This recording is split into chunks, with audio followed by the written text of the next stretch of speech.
आइए, बहुत खुशी और आनंद का विषय है।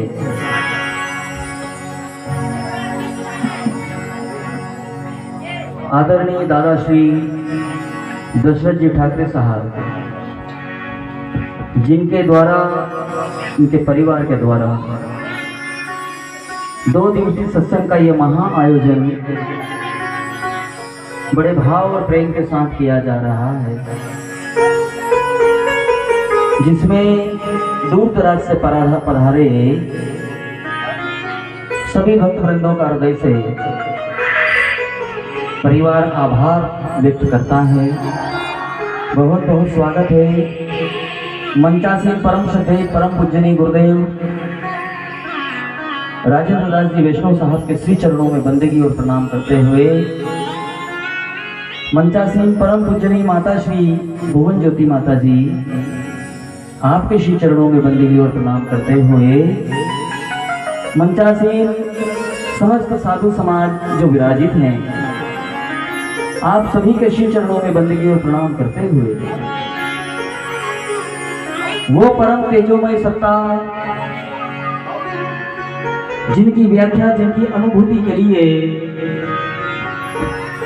सारा संसार क्रियामान है, अपनी अपनी रीति से, अपने अपने तौर तरीके से, अपने अपने मन पंथ और मजहब के जरिए, अपने अपने गुरुजनों के आदेश के जरिए उसको खोजने की चाहत में लगे हैं। उस सत्ता को, उस परम तत्व को हम सब मिलकर के बंदगी और प्रणाम करें। तो श्री गुरु जी महाराज की परम पावन दया से, कृपा से इस परिवार में ये खुशी का मौका आया है। साहब की दया, संत महापुरुषों की करुणा इसी प्रकार इस परिवार पर बनी रहे। और श्री गुरु जी महाराज से और मंच पर विराजित माता जी और साधु समाज से निवेदन, प्रार्थना और आदेश चाहते हुए श्री गुरु जी महाराज की वंदना से आज के इस कार्यक्रम को हम प्रारंभ करते हैं। बोलिए सत्य गुरुदेव भगवान, सकल संत समाज की, सदगुरु कबीर साहेब की, धनी धर्मदास जी महाराज की।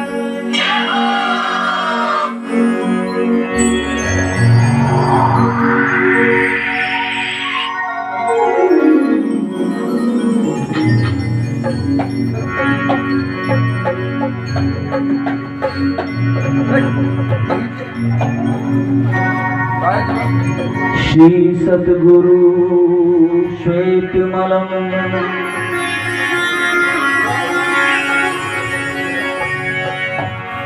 श्री सद्गुरु श्वेतमलम श्वेत द्वीप निवास कर्ण कुंडल शोभितं मुखम मुकुटि हीरा मणिमंडितम्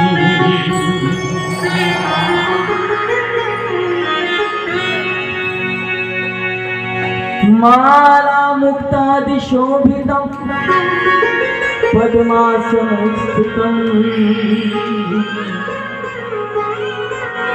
दयाल बुद्धि सुप्रसन्नाय श्री सद्गुरु प्रणमामि स्वाहा।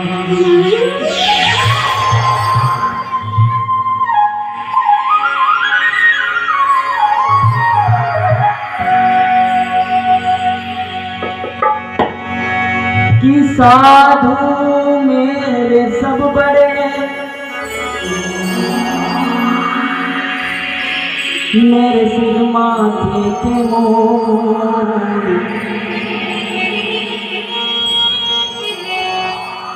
सब संतों ने बंदगी अपनी अपनी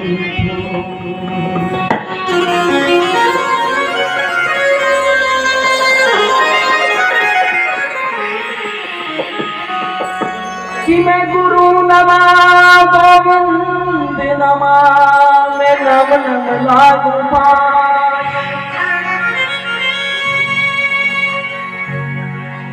पल पल गुरु को बंदगी अपनी अपनी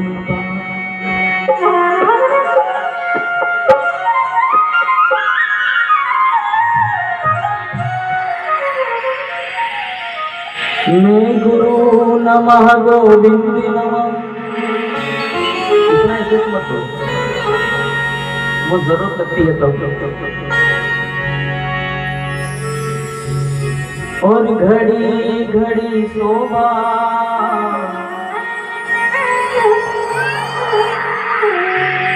मोहे पशुआ से मानुष किया, और करत न लागी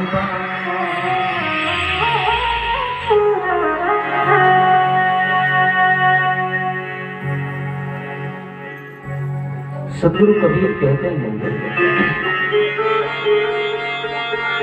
अगर संत इस संसार में नहीं होते, साधु समाज नहीं होता, तो हर एक इंसान जिसके भीतर 5 अग्नियां जल रही है, जो विषय की अग्नि है, उसमें जल करके और खत्म हो जाता है।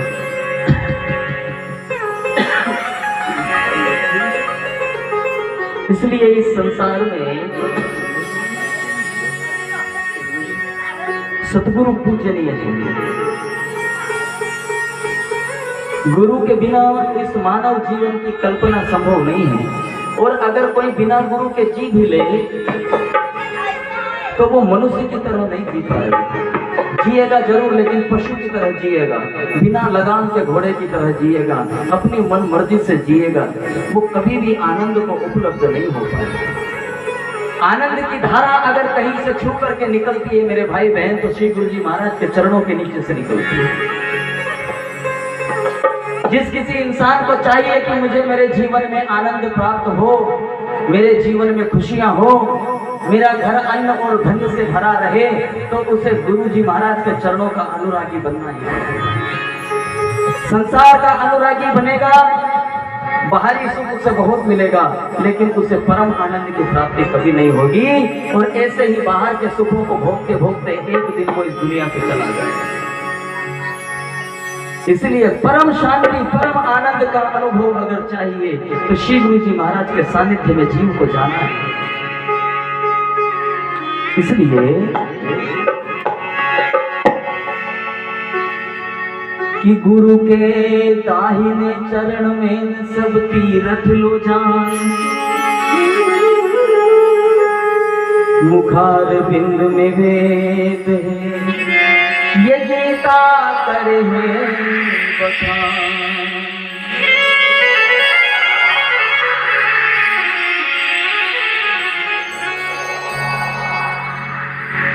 गीता में कृष्ण भी इस बात को साक्ष्य करते हैं कि गुरु के चरणों में ही 68 तीर्थों का वास है।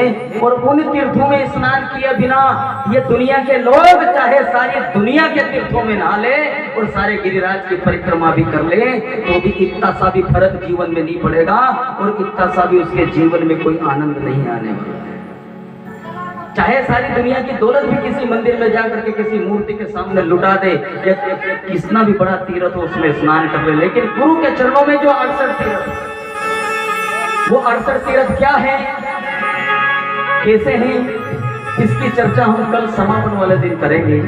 और हमारे गुरु जी विराजित हैं, परम पूजनीय माता जी विराजित हैं, और पूरा संत समाज यहाँ विराजित है।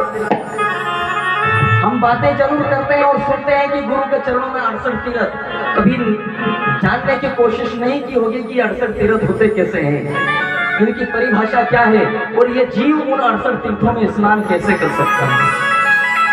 जो जिज्ञासु होते हैं वही अपने गुरु के परम शिष्यों में जिनकी गिनती होती है, और वही अपने गुरु का नाम रोशन करते हैं, और वही अपने जीवन को मुक्त करते हैं, वही मुक्ति की परिभाषा को इस जीवन में परिभाषित करते हैं मेरे भाई। इसलिए देखिएगा कि आग लगी संसार में न झरझर पड़े अंगार, संत सतगुरु न होते जगत में जलमर तो संसार।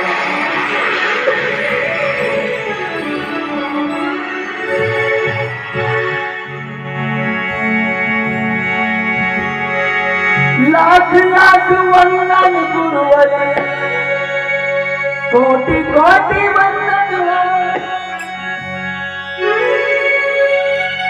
लाख लाख वंदन गुरुवर, कोटि कोटि वंदन हो। गुरु तम के सागर तम के लाख लाख वंदन हो। गुरु तम के सागर तम के लाख लाख वंदन हो।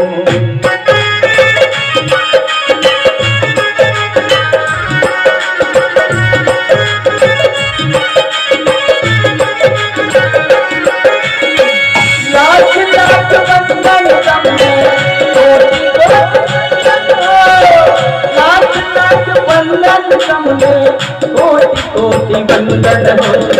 गुरु तम के सागर तम में लाख लाख वंदन हो। गुरु तम के सागर तम में लाख लाख वंदन हो।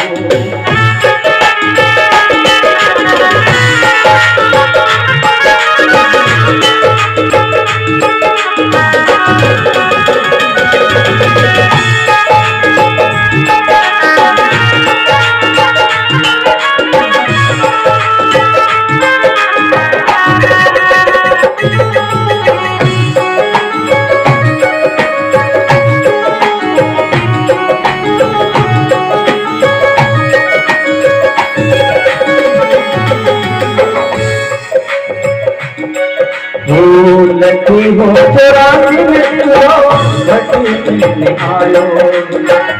लकी हो 84 में लो भट्टी पीने आयो।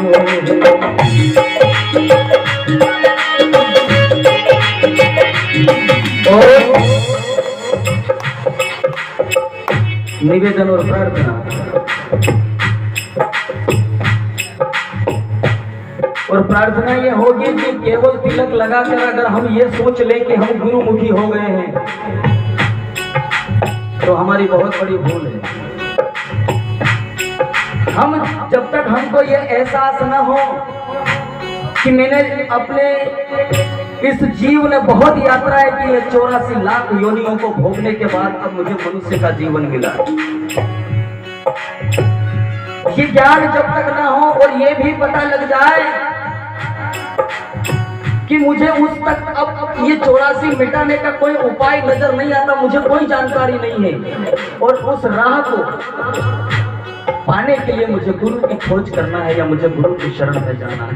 धन्य है वो लोग जो अपने अहंकार को मिटा करके और गुरु की शरण में चले जाते हैं और कहते हैं मुझे कुछ भी नहीं मालूम, मारे तो आप और तारे तो आप।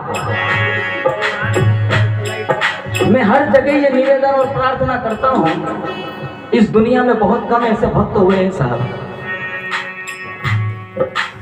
जो गुरु की शरण में जाते हैं तो गुरु से सवाल करते हैं। आज स्थिति ऐसी बन गई है कि गुरु से कोई सवाल नहीं करता। अरे गुरु से क्या बात करें, गुरु से पूछना पड़ेगा, उनसे सारा भेद उनसे लेना पड़ेगा और अगर नहीं लिया तो बीमारी कटने वाली नहीं है। हम डॉक्टर के पास में जाते हैं तो पेट पकड़ के पहले ही डॉक्टर पूछता नहीं, उसके पहले हम सारी बात कह देते हैं, यहाँ दुखी नहीं हो रहे, 4 दिन से परेशान हूँ, साहब बात। लेकिन गुरु के पास में जाते हैं तो कोई सवाल नहीं होता कि मैं कहाँ अटका हूँ, कि मुझे आगे का मार्ग नहीं मिलता, मुझे पता होना चाहिए, कोई नहीं पूछता। धन्य है वो लोग जो गुरु की शरण में जाकर के ये निवेदन और प्रार्थना करते और क्या ज्ञानी जिंदा गुरु की शरण में आयो, लगी हो 84 में जिंदो भट्टी में आयो।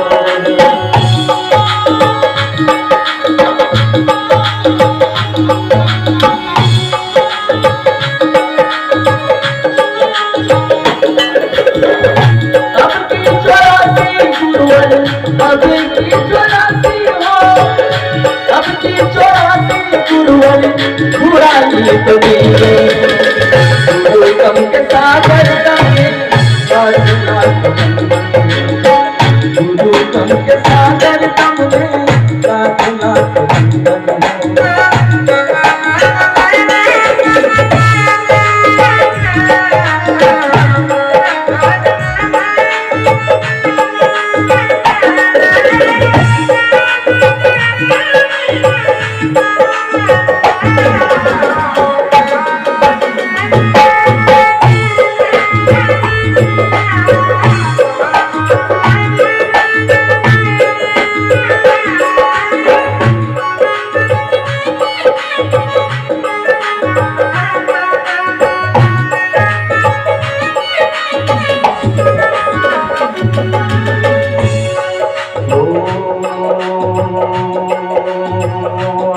ज्ञान जीवड़ो गुरुजी शरण में आयो, ज्ञान जीवड़ो गुरुजी शरण में आयो।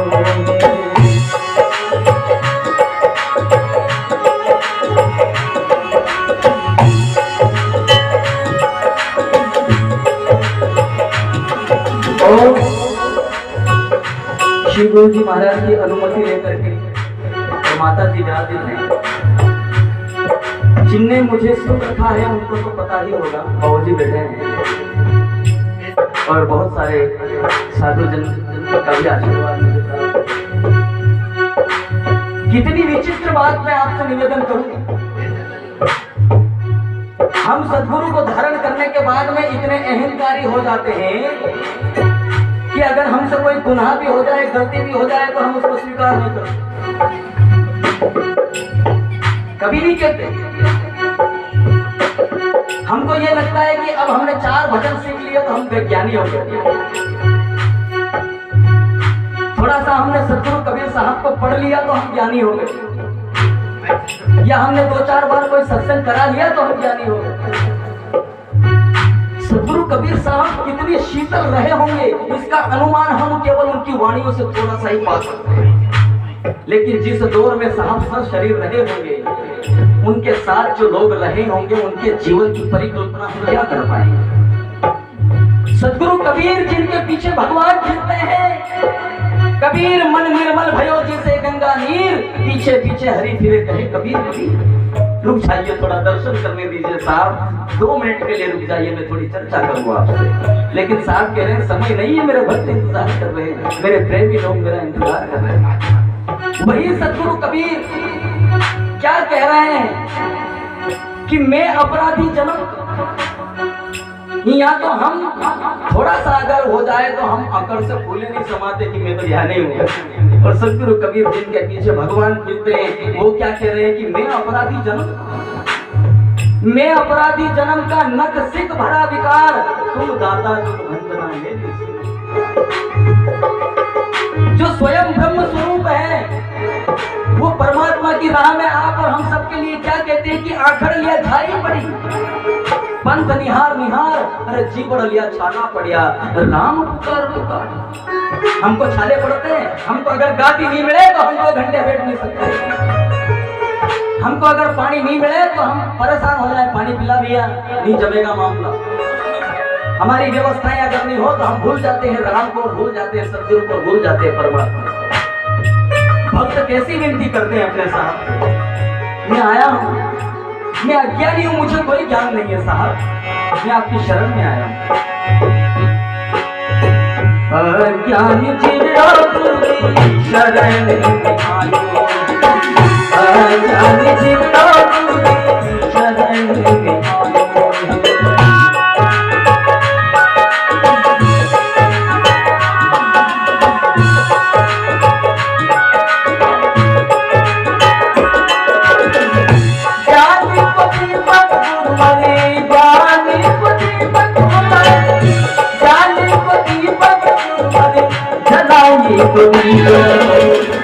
गुरु कम के सागर सामने लाख लाख गुरु कम के सागर सामने लाख लाख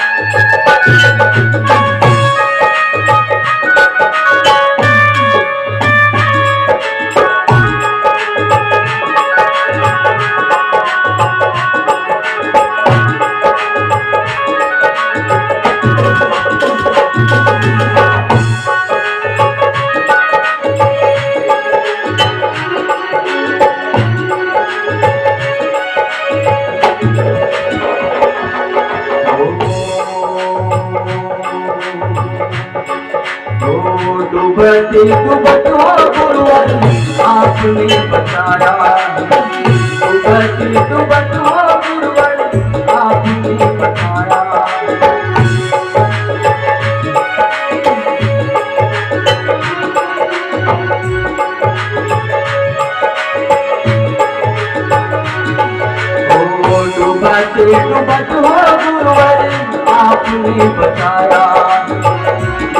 एक पद हो गुरुवर आपने बताया।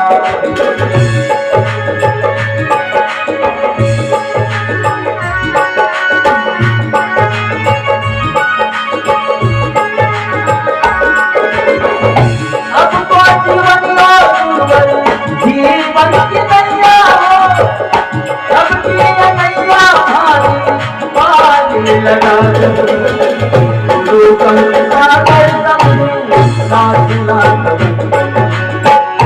गुरु कंसा कर समझे साथ लाख।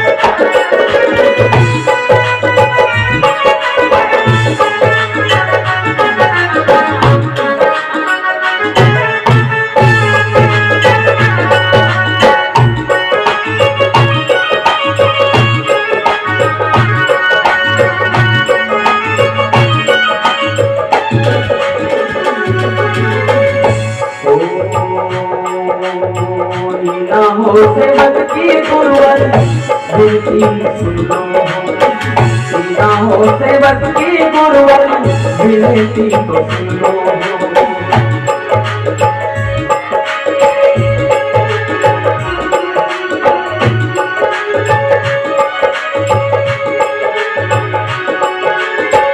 दासता को भाव गुरुवर, दासता को भाव हो, दासता को भाव भारे लखाई को दिए गुरु कम के सागर तमने दासला, गुरु कम के सागर तमने दासला।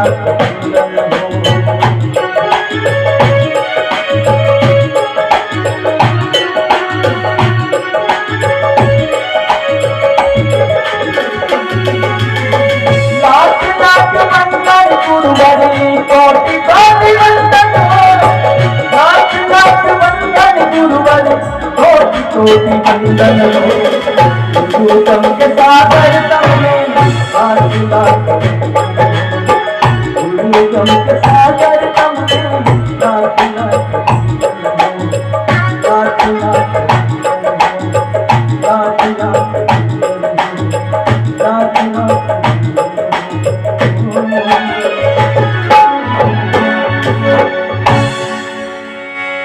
बोली सदगुरु कबीर साहेब, धनी धर्मदास जी महाराज की, सकल संत समाज की। धन्यवाद साहेब, आपके इस भजन से हमें यह संबोधित हुआ कि मानव जीवन में गुरु का क्या महत्व और गुरु कैसा होना चाहिए।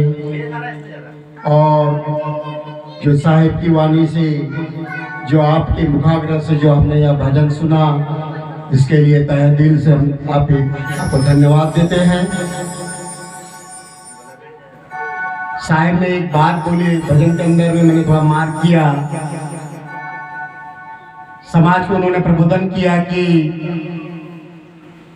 टीरा लगाने से ही वह गुरुमुखी नहीं होता। ये बात मुझे बहुत अच्छी लगी है साहिब की। हम माथे पे तिलक लगा लेते हैं। ऐसे ही कोई एक कार्यक्रम में मैं गया था, वहाँ जो काला बुक्का होता है, तो उस एक महान एक वृद्ध व्यक्ति थे, उन्होंने वो काला बुक्का अपने माथे को नहीं लगाया। तो मैंने एक प्रश्न पूछ लिया कि दादाजी सभी ने तो माथे पे बुक्का लगाया है, आपने क्यों नहीं लगाए? तो उन्होंने मुझे जवाब दिया, बेटा बोले अपना ये जो माथा होता है, बोले अगर हमने बुक्का लगा लिया, काला लगा लिया तो हमारा माथा कलंकित हो जाता है। मैंने बोला ऐसी बात है? आज से मैंने प्रण किया कि मैं कभी काला बुक्का नहीं लगाऊंगा। और वो काला बुक्का एक प्रतीक जो होता है रोष का होता है। सभी ने देखा होगा कि डाकू जो लोग होते हैं, चोर लोग होते हैं, काला बुक्का ही लगाते हैं। और जो भक्त प्रेमी जो होते हैं यह चंदन लगाते जो शीतल होता है। तो मुझे उस वृद्ध व्यक्ति की बात हमेशा ध्यान में रही और तब से मैंने यह प्रण किया कि मैं कभी अपने माथे पर कलंक नहीं लगाऊंगा। और साहेब के इस भजन में यही मानव योनि के बारे में बताया गया है और गुरु का महत्व दिया गया है। इसी के साथ मैं आगे बढ़ रहा हूँ। हमारे मंच पे विराजमान ग्राम बोलेगांव से पूजनीय माता गंगोत्री साहेब से मैं निवेदन करता हूँ कि वे भजन के माध्यम से हमें ज्ञान संबोधित करें।